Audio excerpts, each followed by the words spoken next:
Guyana के राष्ट्रपति doctor Irfan Ali ने जॉर्ज टाउन में प्रधानमंत्री नरेंद्र मोदी को देश के सर्वोच्च नागरिक सम्मान ऑर्डर ऑफ एक्सीलेंस से सम्मानित किया।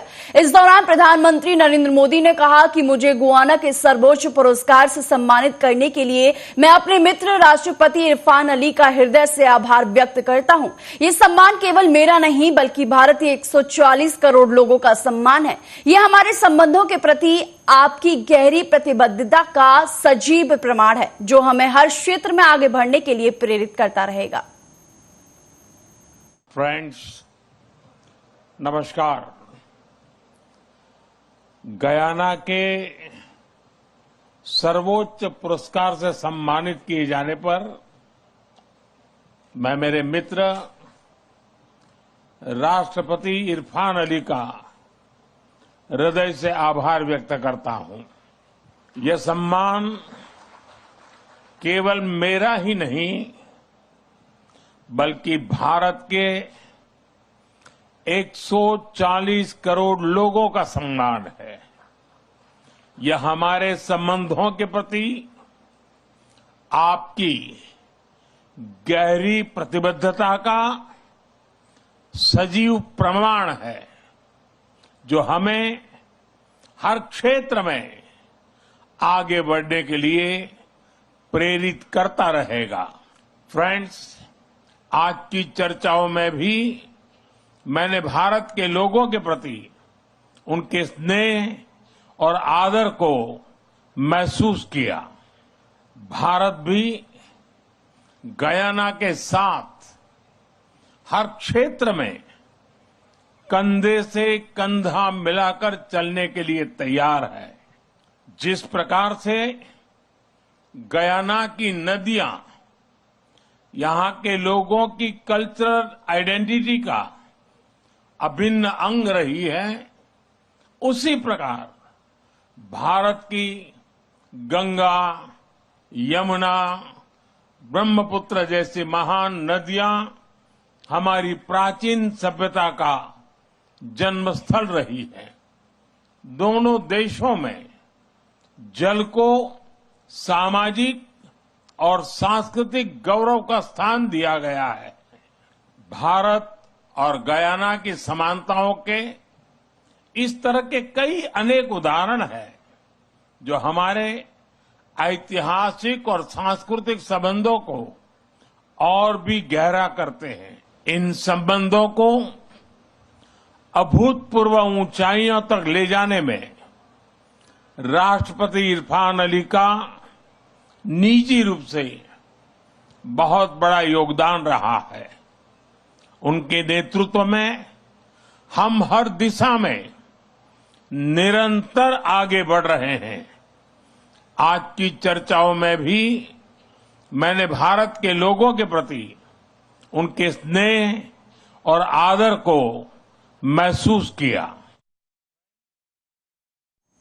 वहीं भारत की बेटियों ने चीन की दीवार लांघ ली है। Asian women's hockey championship trophy के फाइनल में बुधवार को चीन को 1-0 से हराकर लगातार दूसरी बार खिताब जीतने में सफल रही। कांटे की इस टक्कर में चीन ने पूरा जोर लगाया। दर्शकों के समर्थन व खिलाड़ियों के जज्बे ने चीनी खिलाड़ियों की एक नहीं चलने दी। हाफ टाइम तक दोनों टीमें गोल रहित बराबरी पर थीं। हाफ टाइम के बाद तीसरे क्वार्टर के पहले मिनट में ही दीपिका ने पेनाल्टी कॉर्नर को गोल में बदलकर ड्रैगन को मात दे दी। इससे पहले सेमीफाइनल में हारने वाली जापान व मलेशिया की टीम के बीच मुकाबला हुआ। वहीं जापान ने एक तरफा मुकाबले में मलेशिया को 4-1 से हराकर तीसरा स्थान हासिल किया।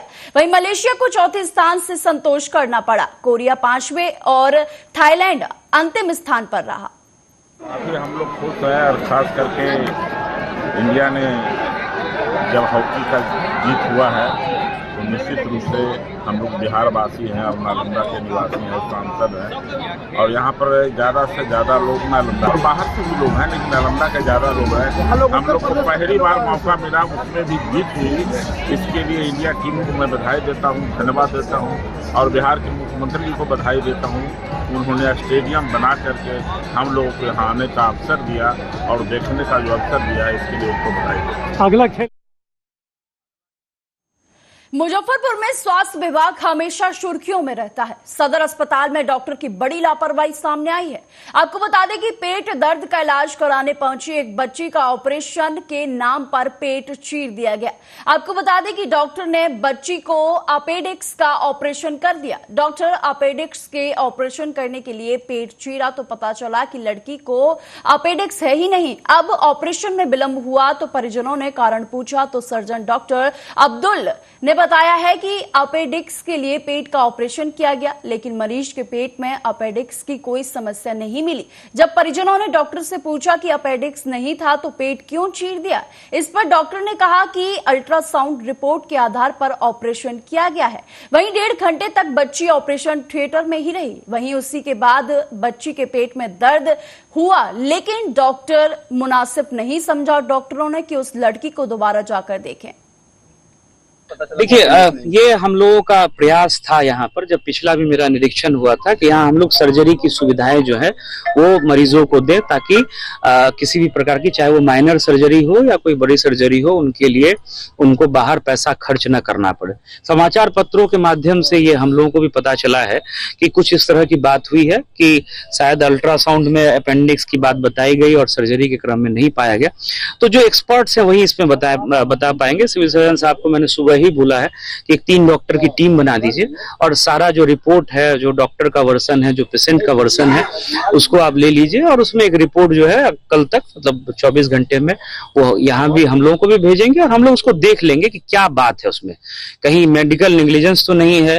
या ये भी कई बार होता है कि मेडिकल के क्षेत्र में जब डॉक्टर्स काम कर रहे होते हैं, जब डायग्नोसिस होती है या उपचार होता है, तो उस क्रम में बहुत सारी टेक्निकलिटीज आती हैं, जिसके संबंध में जो डॉक्टर्स की, एक्सपर्ट्स की टीम है, उनकी रिपोर्ट आएगी तभी हम लोग कुछ उसमें बता पाएंगे। देखिए,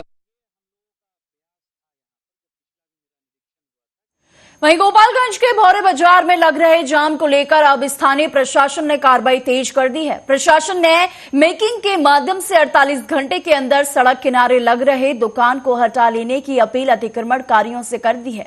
वहीं आपको बता दें कि भोरे 4 मोहानी से वायरलेस मोड़ तक सड़क किनारे दुकान लगाने के कारण प्रतिदिन राहगीरों को जाम का सामना करना पड़ रहा था। इसी को लेकर आम लोगों के द्वारा गोपालगंज के जिलाधिकारी प्रशांत कुमार CH को अर्जी दी गई थी। वहीं जाम की समस्या को लेकर जिलाधिकारी ने छठ महापर्व के बाद खाली कराने का निर्देश स्थानीय प्रशासन को दिया था, जिसके बाद भौरे के अंचलाधिकारी अनुभव कुमार राय ने आज पहले मेकिंग के जरिए आम लोगों को सड़क किनारे किए गए अतिक्रमण को खाली करने के निर्देश दिए। वहीं से लेकर वायरलेस मोड़ और रेफरल अस्पताल के सामने बहुत ज़्यादा अतिक्रमण लगता है। लोग अपने दुकान को बढ़ा के लगाते हैं, जिससे आमजनों को काफ़ी कठिनाई का सामना करना पड़ता है, और जिसके फलस्वरूप हम लोगों ने वहाँ पे अतिक्रमण क्लियर करने का फैसला किया है, ताकि आमजनों को सुविधा हो सके और अंचल के लोगों की समस्या दूर की जा सके। इसमें सबसे पहले हम लोगों ने माइकिंग करा के लोगों को अवगत करा दिया कि जो लोग भी इस तरह के रोड के ज़मीन पर अपना कोई दुकान वगैरह लगाए हुए हैं, वो उसको पीछे कर ले और अपने ज़मीन पर लगाए, या जो गवर्नमेंट के द्वारा दिया गया मार्केट का जगह है वहाँ पर। अलीगढ़ के थाना टप्पल क्षेत्र के यमुना एक्सप्रेसवे पर कोहरे की पहली धमक ने सड़कों को खून से लथपथ कर दिया है। इस दौरान 5 लोगों की मौके पर ही दर्दनाक मौत हो गई। आपको बता दें कि 1 दर्जन से ज्यादा लोग गंभीर रूप से घायल हो गए हैं, जिन्हें अलग अलग अस्पताल में भर्ती कराया गया है। वहीं बताया जा रहा है कि डबल ट्रैकर बस के द्वारा ट्रक में टक्कर लगने के दौरान यह हादसा हुआ। इस हादसे को लेकर बताया जा रहा है कि हादसा इतना भयंकर था कि बस की कंडक्टर की साइड पूरी तरीके से सीटों में जाकर मिल गई। हादसे के दौरान विस्फोट के रूप में जब हाईवे पर चीख पुकार आवाज आई तो पुलिस और स्थानीय लोग मौके पर पहुंच गए। कड़ी मशक्कत के बाद मृतकों के शव व घायलों को बाहर निकाला गया। कहाँ के रहने वाले हैं? आजमगढ़। कौन सा थाना लगता है? जहानाबाद। अच्छा, कहाँ से कहाँ जा रहे थे? कितने बजे निकले थे आप? मैं दिल्ली से निकला था 9:30 बजे, हाँ, कश्मीरी गेट से। अच्छा, जा रहे थे आजमगढ़। अच्छा, इस बस पर आप काम करते हैं ना? मतलब पहले ही दिन ड्यूटी ज्वाइन किया था मैं। पहले दिन ज्वाइन किया था? हाँ, आप कनेक्टर हो? हाँ। अच्छा, क्या कैसे हुआ सर? मैंने गेट खोला, तब तक देखा तो गाड़ी जाके ठुक चुकी है। मैं आगे पे भाग गया। तुम कहाँ बैठी थी? मैं गेट अंदर से खोल के केबिन में आया जस्ट, तब तक गाड़ी ठुक गई। अच्छा, एक चीज बताइए, क्या ड्राइवर ने आप पे ने कुछ ड्रिंक कर रखी थी? नहीं तो सर, नहीं बता रहे, बियर की बोतल मिली हमको वहाँ। नहीं ऐसी कोई बात नहीं सर, ऐसी कोई बात नहीं सर। क्या ओवरटेक करते हुए हुआ कि कैसे हुआ? नहीं, वो कितनी स्पीड पे थे? स्पीड थे, कितना? ऑटो अपनी स्पीड नहीं पता सर, हम देखे नहीं। हाँ, मैं सौरभ यादव। सर कहाँ से कहाँ जा रही थी, कहाँ ये बस? ये बस जा रही थी कश्मीरी गेट दिल्ली से और मऊ कहाँ पर? मऊ डिस्ट्रिक्ट अच्छा। आजमगढ़ के आगे। तो क्या हुआ है अचानक यहाँ पर यमुना एक्सप्रेस पर? अचानक ये हुआ, हम लोग तो सो रहे थे और खूब तेज से आवाज हुई, हम लोग फेंका गए और फिर उसके बाद पता चला एक्सीडेंट हो गया है। तो फिर हम लोग जल्दी शीशा फोड़ के निकले बाहर। छोटे लाल, कहाँ के रहने वाले हैं? गाजीपुर। अच्छा, कहाँ से कहाँ जा रहे थे आप? मैं दिल्ली से मऊ जा रहा था। तो कितने बजे निकले थे आप दिल्ली से? 9 बजे। तो कहाँ पर एक्सीडेंट हुआ था, ये पता है? ये तो पता नहीं है सर, ये रोड पे ही हाईवे पे हुआ है। किससे टकराई थी गाड़ी? इतना नहीं पता सर मुझे कौन सी है टकराई, लेकिन टकरा गई। शीशे उसमें सारे भरे हुए थे, रोड पर बिखर गए सारे शीशे। ये थाना टप्पल जनपद अलीगढ़ से संबंधित प्रकरण है। थाना टप्पल के यमुना एक्सप्रेसवे पर बीती रात लगभग 12:30-1 बजे के करीब एक डबल डेकर बस जो कि दिल्ली से आजमगढ़ की तरफ जा रही थी, यमुना एक्सप्रेसवे पर कोहरे के कारण आगे जाते हुए एक ट्रक से ओवरटेक करने के क्रम में ट्रक और बस में भीषण भिड़ंत हो गई, जिसके परिणाम स्वरूप उस बस में सवार कुल 5 लोगों की मृत्यु हो गई तथा 15 अन्य व्यक्ति घायल हैं। घायलों को उपचार हेतु निकटवर्ती जेवर के कैलाश अस्पताल में भर्ती कराया गया है। जो मृतक व्यक्ति हैं उनका पंचायतनामा भर के पोस्टमार्टम की कार्रवाई की जा रही है। मौके से जो ट्रक है उसको पकड़ लिया गया है। आवश्यक वैधानिक कार्रवाई पुलिस द्वारा की जा रही है। ये थाना टप्पल जनपद अलीगढ़ से संबंधित प्रकरण है। रायबरेली में जिला प्रशासन और कृषि विभाग के सहयोग से लगाए गए मिलेटस महोत्सव का उद्घाटन करने पहुंचे कृषि मंत्री ने प्रदेश में हो रहे उपचुनाव को लेकर भविष्यवाणी की है। उन्होंने कहा है कि सभी जगह कमल खिलेगा और वोटर्स रायबरेली वाली गलती नहीं करेंगे। सूर्य प्रताप शाही इस दौरान अन्न की खूबियों को बताते हुए उन्होंने कहा कि ये शरीर को आवश्यक सभी तत्वों से भरपूर खाद है। कृषि मंत्री ने आगे कहा कि श्री अन्न महोत्सव के माध्यम से आम लोगों में इन अन्न को लेकर जागरूकता आती है और इसके इस्तेमाल का चलन बढ़ रहा है। महोत्सव में अयोध्या से आए सांस्कृतिक दल की मुखिया प्रतिमा यादव ने श्री अन्न को सुरों में ढाला है। देखिए, आम लोगों को परिचय कराए जाने के लिए ही श्री अन्न महोत्सव का आयोजन सभी जनपदों के भीतर और विकास खंडों तक किया जा रहा है। हमारा भारतवर्ष के भीतर ये प्राचीन काल से यानी वैदिक काल से भी कहें तब से यह प्रचलित श्री अन्न रहा, जिसके भीतर पोषण के मामले में और विटामिन्स और न्यूट्रिएंट्स सर्वाधिक जो है वो श्री अन्न के भीतर आने वाले अनाजों के भीतर होते हैं। फाइबर भी उसके में सबसे ज़्यादा है, विटामिन भी, विभिन्न प्रकार के विटामिन्स भी उसके भीतर हैं और इसलिए कैल्शियम से लेकर के प्रोटीन तक उसके भीतर है और इसलिए कुपोषण को दूर किए जाने के लिए वो सबसे स्वास्थ्य के लिए फायदेमंद चीज़ है। इसलिए उसको उपयोग में लोग लाएं और उसको रिवाइवल प्रोग्राम के भीतर हम लोगों ने पूरे उत्तर प्रदेश में श्री अन्न पुनरुद्धार योजना के माध्यम से हमने पूरे प्रदेश के कार्यक्रम चलाए हैं जो 2027 तक चलते रहेंगे और इसलिए उसके बजट की व्यवस्था भी किया है। उसके भीतर भोजन प्रतिस्पर्धा, पाक कला का प्रतिस्पर्धा, बच्चों के द्वारा रंगोलियाँ, उनके द्वारा पेंटिंग किया जाना, डिबेट किया जाना और लोगों तक उसको पहुंचाया जाना। विद्यालयों में इसके आयोजन होते हैं, यहाँ पर भी उसका आयोजन हुआ है जिसके माध्यम से लोगों को सटीक जानकारी हो सके और किसान भाई अपने खेतों में उगाएं और उगाने के बाद उनकी प्रोसेसिंग हो सके। इसके लिए हमने अपने कृषि विज्ञान केंद्रों के भीतर भी व्यवस्था किया है और विश्वविद्यालयों के भीतर भी किया है, जिससे वहाँ पर प्रोसेसिंग करके उसके प्रोडक्ट भी बनाए जा सकेंगे। कई एफपीओ को भी हमने उसके भीतर अंतर्गत दिया है जो डेडिकेटेड होकर के श्री अन्न की पर काम कर रहे हैं। इसमें से यहाँ रायबरेली के भीतर भी 2 एफपीओ को हम लोगों ने उसके लिए अपनी ओर से वैन्स दिए हैं सर। आज चुनाव अनुदान पर। सर, आज चुनाव हो रहे हैं, क्या आप कुछ कहना चाहेंगे? चुनाव के प्रचार बंद हो चुके हैं और कमल के फूल खिलने वाले हैं। जनता कमल के फूल को जिताएगी। रायबरेली ने जो गलती किया है उसको वो दोहराएगी नहीं, वो सीधे कमल के फूल की ओर जाएगी। शिवपुरी जिले के करेरा के जय मां बगीचा वाले हनुमान जी मंदिर पर 2 दिसंबर से 8 दिसंबर तक बागेश्वर धाम की श्रीमद् भागवत कथा का आयोजन किया जा रहा है, जिसको लेकर प्रशासन द्वारा तैयारियां पूर्ण कर ली गई हैं।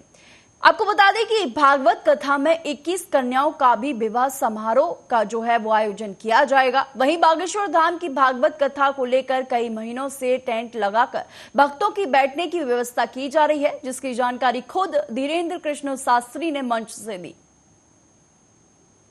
श्री सीताराम भगवान की, बागेश्वर बालाजी हनुमान की।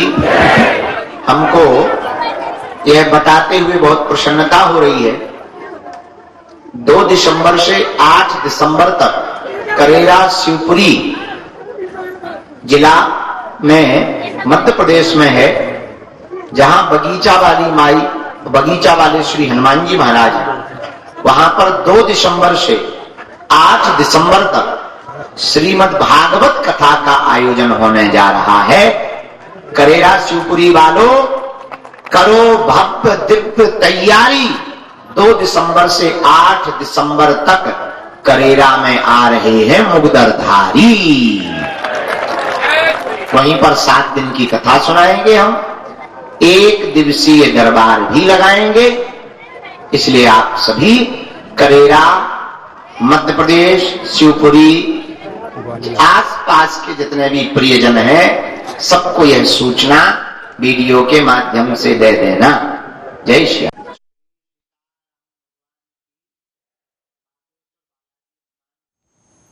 बिहार में सरकार किसानों तक हर सामान पहुंचाने के लिए तत्परता के साथ जुटी हुई है, लेकिन रास्ते में ही पुलिसिया परेशानी को लेकर लोग काफी त्रस्त हैं।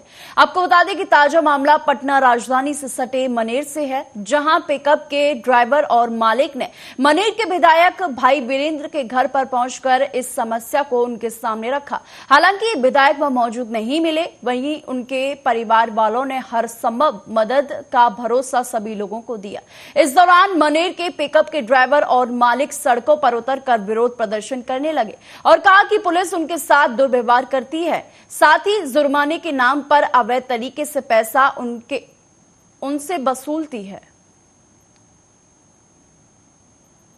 हम बेटा पुल पर चढ़े, पुल पर से जैसी ढले एक झोपड़ी है, झोपड़ी भी रोक दिया गाड़ी, बोला कि 25,000 फाइन में लगा दी, तो नहीं देने के कारण हम नहीं दिए, तो झोपड़ी में ले गया और झोपड़ी में से फिर पीछे ले जाके देखिए मार रहा है कितना। 2,000 रुपया लिया, 2,000 रुपया, 10,000। सर हम लोग का दिक्कत यही है कि हम लोग नेवाड़ी और भूसा का व्यापार है, ठीक है। हम लोग देहात से किसान से माल खरीदते हैं और मवेशी को चारा चलाने के लिए हम लोग बीटा, मनेर, दियरा क्षेत्र, गोरैया स्थान, पटना, पूरे बिहार में हम लोग मवेशी को जिलाने का काम करते हैं और उसके दरमियान हमारे ऊपर जुल्म किया जा रहा है। कौन कर रहा है? DTO, RTO और MVI थाना टोटल हम लोग हमारे ऊपर अत्याचार कर रहे हैं और उस अत्याचार करने का कारण है कि कहते हैं कि हाइट लोड मत ला दो, ओवरलोड मत ला दो। तो हम लोग हाइट लोड और ओवरलोड नहीं ला देंगे। हम लोग डल्ला में अगर माल लाते हैं तो हमारे डल्ला के अंदर 1,000 नेवारी यानी कि 5 क्विंटल माल आएगा। राजधानी भोपाल में क्राइम का ग्राफ बढ़ता ही जा रहा है। ताजा मामला निशातपुरा थाना क्षेत्र से सामने आया है, जहां वकील कॉलोनी के पास करौंद इलाके में एक युवक ने अपने साथी के साथ मिलकर दूसरे युवक पर चाकू से जानलेवा हमला कर दिया। युवक के सर, पीठ, हाथ व पैर में चाकू लगने के 8 घाव लगे हुए हैं। गंभीर हालत में उसे अस्पताल में भर्ती कराया गया है। वहीं जानकारी के मुताबिक अमन कॉलोनी करौंद निवासी आदिल खान डेटिंग पेंटिंग का काम किया करता था। करीब 2 साल पहले आदिल ने विवाद के चलते अमीन खान नामक युवक पर चाकू से हमला किया था। तभी से दोनों में जो है वो रंजिश चली आ रही है। वहीं एसआई माता दीन अहिरवार ने बताया है कि सोमवार रात अमीन ने आदिल को फोन कर बुलाया कि पुरानी दुश्मनी को भुलाकर दोस्ती के लिए हाथ बढ़ाते हैं और चाय पीने के लिए तुम यहाँ आ जाओ। उसके बाद जो है मृतक उसके पास गया, जिसके बाद आरोपी ने अपने एक साथी के साथ मिलकर उसकी चाकुओं से गोद कर हत्या कर दी। मामला ये दिनांक 18/11/24 को रात्रि में सूचना प्राप्त हुई पीपल्स हॉस्पिटल से कोई व्यक्ति मारपीट में घायल हुआ है जो इलाज के लिए भर्ती हुआ है। मौके पर रात्रि अधिकारी और स्टाफ को भेजा गया और जाकर तहरीर देकर के डॉक्टर साहब से मरीज के बयान लिख किए गए। बयानों में मरीज जो है आदिल पिता अंसार खान, उम्र 18 साल है उसकी, जो कि हाउसिंग बोर्ड पर रहता है। उसने बताया कि 2 साल पहले हमारा अपोजिट पार्टी से विवाद हुआ था, उसी बात को लेके दिनांक। फिलहाल के बुलेटिन में सिर्फ इतना ही। देश और दुनिया की तमाम खबरों के लिए देखते रहिए आर्या न्यूज।